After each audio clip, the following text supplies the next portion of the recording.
po ito ng pathway mula sa likod ng Bajitsa Building.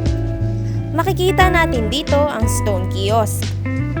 This is where the students can have their meals at mga clubs na naglalaro ng board games.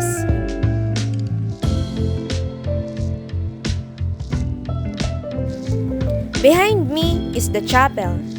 Dito po sila nag-hold ng misa and prayers. Pwede tayong pumasok sa loob so you can see the beautiful interior.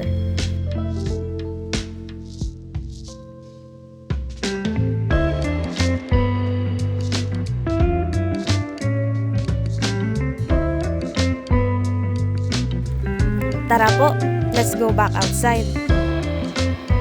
Maliban pa dito, besides sa chapel ay ang convent ng mga sisters. Dito po sila nakatira. We are done here sa area na ito.